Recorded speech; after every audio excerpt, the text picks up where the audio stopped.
We're good? Yes.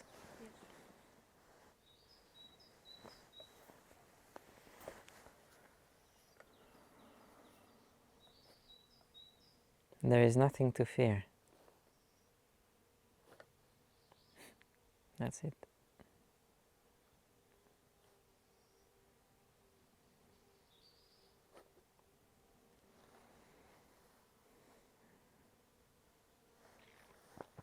Everything that makes you fear is based in an illusion that you are a limited being with limited capacities to meet reality, and that is not true. And this belief makes not just you, but most people shape their life in a way that is not true to their potential. So it's like we want to experience the full forest, but we make a very tiny garden of life, I mean. So a very strict schedule, everything known, and that gives you access only to the known parts of you, which are such a tiny bit in the infinite sea of energy that is your potential. And you can convince someone to walk in the forest if they just want to be in their garden. And I'm not here to convince anyone.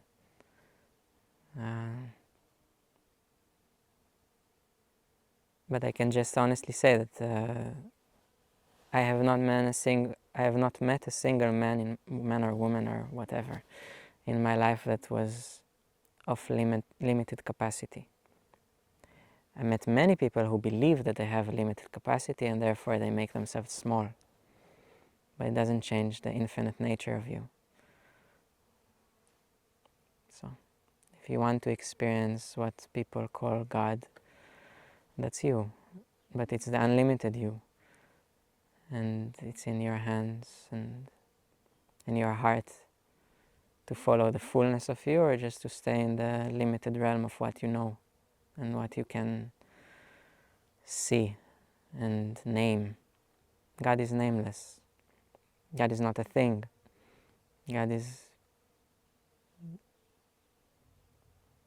God is. It's like sometimes people say, like, I need to see a proof. But what is the proof of your potential if not you living that potential? That's the only proof you can have. Can I do this? People will say, no, you can't, but only because they don't know what is possible.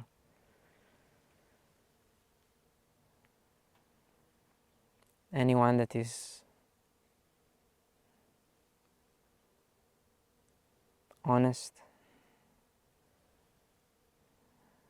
will not tell you that something is impossible, because they don't know. Maybe it's impossible to them, but not to you.